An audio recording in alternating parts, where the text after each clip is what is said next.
ಇಲ್ಲಿ ಸ್ಥಳೀಯ ಒಂದು ನಾಯಕರು ಎಲ್ಲ ಧರ್ಮಕ್ಕೆ ಸಂಬಂಧಪಟ್ಟಿರುವ ಎಲ್ಲ ನಾಯಕರನ್ನು ಭೇಟಿಯಾಗ್ತಾರೆ. ಒಬ್ಬರು ಮಹಾರಾಜರಾಗಿ ಎಲ್ಲ ಧರ್ಮ ಎಲ್ಲ ಜಾತಿಯನ್ನು ಜೊತೆಯಲ್ಲಿ ತಗೊಂಡು ಹೋಗ್ತಕ್ಕಂಥ ಸವಾಲು ನಿಮ್ಮ ಮುಂದೆ ಇದೆ. ಬಿಜೆಪಿ ಪಕ್ಷದ ಸಿದ್ಧಾಂತ ಮತ್ತು ನಮ್ಮ ಸಿದ್ಧಾಂತದಲ್ಲಿ ಸಂಪೂರ್ಣವಾದ ಹೊಂದಾಣಿಕೆ ಇದೆ. ಬಿಜೆಪಿ ಮಾಡ್ತಾ ಇರೋ ಕೆಲಸ ಮತ್ತು ನಮ್ಮ ಪ್ರಧಾನಮಂತ್ರಿ ಅವರು ಮಾಡ್ತಾ ಇರೋ ಕೆಲಸ ಇಡೀ ದೇಶಕ್ಕೋಸ್ಕರ ಪ್ರತಿಯೊಬ್ಬರಿಗೆ ಲಾಭ ಆಗ್ಬೇಕಂತದ್ದು ಕೆಲಸ ಮಾಡ್ತಾ ಇದ್ದಾರೆ. ಮೈಸೂರಿನಲ್ಲೇ ಒಂದು ಪ್ರತಿಷ್ಠಿತ ಮಠ ಸುತ್ತೂರು ಮಠ, ಅಲ್ಲಿಗೆ ಯಾವಾಗ ಭೇಟಿ ಕೊಡ್ತಾರೆ? ಗುರುಗಳು ಇರ್ಲಿಲ್ವಂತೆ, ಸುತ್ತೂರು ಶ್ರೀಗಳು ಐದು ದಿನ ಕಾಲ ಮೈಸೂರಲ್ಲಿ ಇರಲಿಲ್ಲ, ಅವರು ಎಲ್ಲೋ ಬಹುಶಃ ಪ್ರವಾಸದಲ್ಲಿದ್ದರು. ಇವತ್ತು ಸಂಜೆ ಬರ್ತಾರೆ ಅಂತ ಹೇಳಿದ್ರು, ಅದಕ್ಕಾಗಿ ನಾವು ನಾಳೆ ಬೆಳಗ್ಗೆ. ನಿಮ್ಮ ರಾಜರ ಆಸ್ಥಾನದಲ್ಲಿ ಸಾಕಷ್ಟು ಜನ ಮುಸ್ಲಿಮ್ಸರ ಕೊಡುಗೆ ಕೂಡ ಇತ್ತು. ಮುಸ್ಲಿಂ ಧರ್ಮಗುರುಗಳು ಮದರಸಗಳಿಗೂ ಭೇಟಿ ಕೊಡ್ತಾರೆ ಮಹಾರಾಜರು. ಪ್ರತಿನಿಧಿ ಆದ್ರೆ ಅವ್ರು ನಿಮ್ ಬೆಂಬಲ ಕೊಡ್ಬೋದು, ಕೊಡದೇ ಇರ್ಬೋದು. ಅಂತ್ಯದಲ್ಲಿ ಪ್ರತಿನಿಧಿ ಆದ್ರೆ ಪ್ರತಿಯೊಬ್ಬರ ಪ್ರತಿನಿಧಿ ಆಗುವಂಥದ್ದು ಅದೇ ಉದ್ದೇಶದಿಂದ ನಮ್ಮ ಆ ಒಂದು ಆದರ್ಶದಿಂದ ನಾನು ಕೆಲಸ ಮಾಡುವಂತ ಇಷ್ಟಪಡ್ತೀನಿ. ರಾಜಕೀಯ ವ್ಯವಸ್ಥೆಯಲ್ಲಿ ಏನೇನು ಕೆಲಸ ಮಾಡಬೇಕು ಪ್ರತಿನಿಧಿ ಆಗೋದಕ್ಕೆ ಅಥವಾ ಚುನಾವಣೆ ಗೆಲ್ಲಕ್ಕೆ ನಾವೆಲ್ಲಾನು ಮಾಡ್ತೀವಿ. ಮಹಾರಾಜರು ರಾಜಕಾರಣಕ್ಕೆ ಏನಕ್ಕೆ ಬಂದ್ರು ಅಂತ ಇದೆ ಸರ್, ಕ್ಲಿಯರ್ ಕಟ್ ಆಗಿ ನಿಮ್ಮ ಉತ್ತರ ಬೇಕು. ಇದು ನೀತಿ ನಿಯಮ ಮೂಲಕ ನೀವು ಒಂದು ಬದಲಾವಣೆ ತರಬೇಕಂದ್ರೆ ಅದು ಅಧಿಕಾರ ಇರಬೇಕು, ಜನರ ಪ್ರತಿನಿಧಿ ಆಗಿರಬೇಕು. ಸೊ ಆ ಒಂದು ದೃಷ್ಟಿಯಲ್ಲಿ ನಾವು ಈ ರಾಜಕೀಯಕ್ಕೆ ಸೇರಿರೋದು. ಮೈಸೂರಿನ ಕ್ರಿಶ್ಚಿಯನ್ಸ್ ಸಮುದಾಯದ ಮುಖಂಡರನ್ನ ಯದುವೀರ ಕೃಷ್ಣದತ್ತ ಚಾಮರಾಜ ಒಡೆಯರ್ ಅವರು ಭೇಟಿ ಮಾಡಿದ್ದಾರೆ. ಸರ್, ಅವ್ರನ್ನ ಪ್ರಶ್ನೆ ಮಾಡ್ತಾ ಹೋಗ್ತೀನಿ. ಸರ್ ನಮಸ್ಕಾರ. ತುಂಬ ಸಡನ್ನಾಗಿ ಟಿಕೆಟ್ ಅನೌನ್ಸ್ ಆಯಿತು, ತುಂಬ ಸ್ಪೀಡಾಗಿ ಕೂಡ ಪ್ರಚಾರ ಮಾಡ್ತಿದ್ರ. ವೆರಿ ಹಾರ್ಟ್ ಟು ಟಚ್ ಅನ್ನೋ ರೀತಿಯೇ ವೀರನಗೆರೆಯಲ್ಲಿ ತುಂಬ ಅದ್ಭುತವಾದ ಸ್ವಾಗತ ನಿಮಗೆ ಸಿಕ್ತು. ಮನದಾಳದ ಮಾತುಗಳನ್ನ ನೀವು ಆಡಿದ್ರಿ.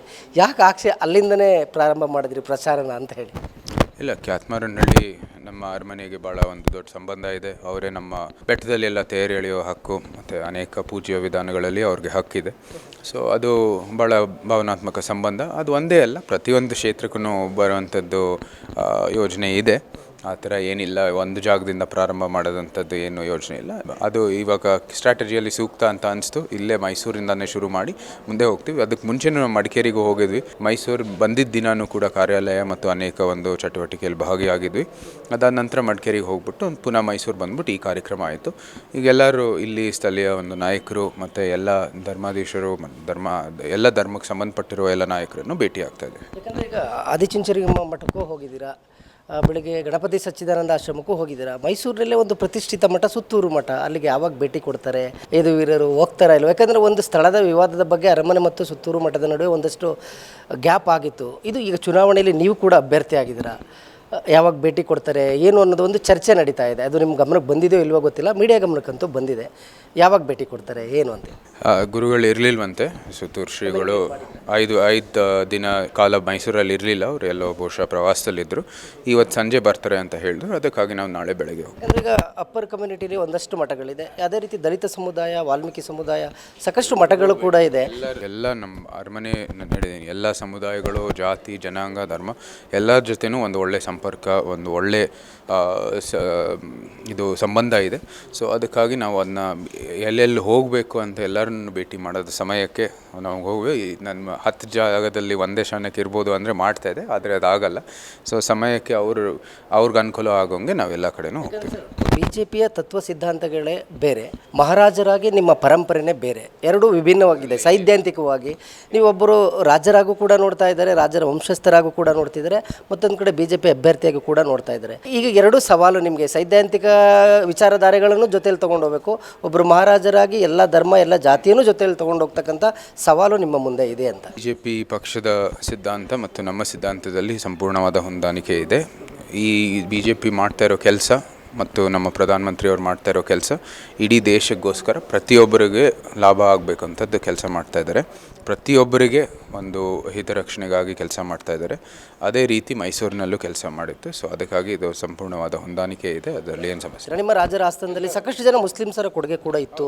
ಮುಸ್ಲಿಂ ಧರ್ಮಗುರುಗಳು ಮದರಸಗಳಿಗೂ ಭೇಟಿ ಕೊಡ್ತಾರೆ ಮಹಾರಾಜರು. ಪ್ರತಿನಿಧಿ ಆದರೆ ಅವ್ರು ನಿಮ್ಮ ಬೆಂಬಲ ಕೊಡ್ಬೋದು, ಕೊಡದೇ ಇರ್ಬೋದು. ಅಂತ್ಯದಲ್ಲಿ ಪ್ರತಿನಿಧಿ ಆದರೆ ಪ್ರತಿಯೊಬ್ಬರ ಪ್ರತಿನಿಧಿ ಆಗುವಂಥದ್ದು ಅದೇ ಉದ್ದೇಶದಿಂದ ನಮ್ಮ ಆ ಒಂದು ಆದರ್ಶದಿಂದ ನಾನು ಕೆಲಸ ಮಾಡುವಂಥ ಇಷ್ಟಪಡ್ತೀನಿ. ಮಹಾರಾಜರ ಬಳಿಗೆ ಜನ ಹೋಗ್ತಾ ಇದ್ರೆ ಜನರ ಬಳಿ ಮಹಾರಾಜರು ಬರ್ತಕ್ಕಂಥ ಒಂದು ಸಂದರ್ಭ ಬಂದಿದೆ ಅಂತ. ಸೊ ಇದನ್ನು ಬ್ಯೂಟಿ ಆಫ್ ಡೆಮೋಕ್ರಸಿ ಅಂತ ಒಪ್ಕೊಳ್ತೀರಾ, ಬಣ್ಣಿಸ್ತೀರಾ ಅಂತ? ಹಿಂದೆನೂ ನಮ್ಮ ಎಲ್ಲ ಪೂರ್ವಜರು ಬರ್ತಾಯಿದ್ರು, ಇದೇನು ಹೊಸದಲ್ಲ. ಅವರು ಬಂದು ಎಲ್ಲ ಸಮಾಜದ ಒಂದು ಕೆಲಸದಲ್ಲಿ ಭಾಗವಹಿಸ್ತಾಯಿದ್ರು. ಅರಮನೆ ಅಂತ ಹೌದು, ಆ ಒಂದು ಹಿಂದಿನ ಕಾಲದಲ್ಲಿ ಆ ಒಂದು ವ್ಯವಸ್ಥೆ ಇದ್ದಿದ್ದು, ಅದಕ್ಕೊಂದು ಗೌರವ ಇದೆ. ಇವತ್ತಿನ ವ್ಯವಸ್ಥೆಗೂ ನಾವು ಸಂಪೂರ್ಣವಾದ ಗೌರವ ಇದೆ. ಇವತ್ತಿನ ವ್ಯವಸ್ಥೆಯಲ್ಲಿ ನೀವು ಅಧಿಕಾರ ಅಥವಾ ನಿಮಗೆ ಒಂದು ನೀತಿ ನಿಯಮದಲ್ಲಿ ಬದಲಾವಣೆ ತರಬೇಕಂದ್ರೆ ಇದು ರಾಜಕೀಯ ಮೂಲಕ ಮಾಡಬೇಕು. ರಾಜಕೀಯ ವ್ಯವಸ್ಥೆಯಲ್ಲಿ ಏನೇನು ಕೆಲಸ ಮಾಡಬೇಕು ಪ್ರತಿನಿಧಿ ಆಗೋದಕ್ಕೆ ಅಥವಾ ಒಂದು ಚುನಾವಣೆ ಗೆಲ್ಲೋದಕ್ಕೆ ನಾವೆಲ್ಲನೂ ಮಾಡ್ತೀವಿ. ಮಹಾರಾಜರು ರಾಜಕಾರಣಕ್ಕೆ ಏನಕ್ಕೆ ಬಂದರು ಅಂತ ಇದೆ ಸರ್, ಕ್ಲಿಯರ್ ಕಟ್ಟಾಗಿ ನಿಮ್ಮ ಉತ್ತರ ಬೇಕು. ನನ್ನ ಪ್ರಕಾರ ನನ್ನ 9 ವರ್ಷ ಇಲ್ಲಿ ಸಮಾಜದ ಸೇವೆ ಮಾಡ್ತಾ ಇದ್ದೆ, ಒಂದು ರೀತಿಯ ಚಟುವಟಿಕೆಯಲ್ಲಿ ಎಲ್ಲ ಭಾಗವಹಿಸ್ತಾ ಇದ್ದೆ ಮತ್ತು ಸಮಾಜದ ಸೇವೆಯೂ ಮಾಡ್ತಾ ಇದ್ದೆ. ಇವಾಗ ಇದು ನೀತಿ ನಿಯಮ ಮೂಲಕ ನೀವು ಒಂದು ಬದಲಾವಣೆ ತರಬೇಕಂದ್ರೆ ಅದು ಅಧಿಕಾರ ಇರಬೇಕು, ಜನರ ಪ್ರತಿನಿಧಿ ಆಗಿರಬೇಕು.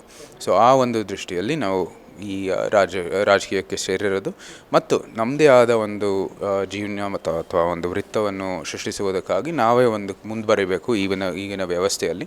ಸೊ ಅದಕ್ಕಾಗಿ ನಾವು ರಾಜಕೀಯ ಅಂತ ಸೂಕ್ತ ಪ್ರದೇಶ ಅದು ಬೇರೆ ಜಿಲ್ಲೆಗಳಿಗೆ ಹೌದು ನಮ್ಮ ಪಕ್ಷ ಏನು ತೀರ್ಮಾನ ಮಾಡ್ತಾರೋ ಅಂತ ನೋಡ್ಬಿಟ್ಟು ನಾವು ಮೈಸೂರು ಪ್ರಾಂತ್ಯದಲ್ಲಿ ನಿಮ್ಮನ್ನು ಪ್ರಚಾರಕ್ಕೆ ಬಳಸ್ಕೋಬೇಕು ಅನ್ನೋದು ಬಿಜೆಪಿಯಲ್ಲಿ ಸ್ಟ್ರಾಟಜಿ ನಡೀತಾ ಇದೆ. ಪಕ್ಷ ಎಲ್ಲ ತೀರ್ಮಾನ ಮಾಡ್ತಾರೆ, ಯಾವ ರೀತಿ ಅದು ಸ್ಟ್ರಾಟಜಿ ಎಲ್ಲ ಅವ್ರು ತೀರ್ಮಾನ ಮಾಡಿದ ನಂತರ ನಾವು ಅವ್ರ ಸಲಹೆಯೊಂದಿಗೆ ನಾವು ಮುಂದುವರಿತೀವಿ. ಜನಸಾಮಾನ್ಯರ ಮುಂದೆ ಹೋದಾಗ ಹೇಗೆ ಯಾವ ಥರ ರೆಸ್ಪಾನ್ಸ್ ಬರ್ತಾ ಇದೆ ಸರ್? ಒಂದು ಒಳ್ಳೆ ಪ್ರತಿಕ್ರಿಯೆ ಸಿಕ್ಕಿದೆ. 5 ದಿನಗಳ ಕಾಲ ಇದು ಆಯ್ಕೆ ಆಗಿದ ನಂತರ ಸೊ ಅದೆಲ್ಲನೂ ಮಾಡ್ತಾ ಹೋಗ್ತಾ ಇದೆ.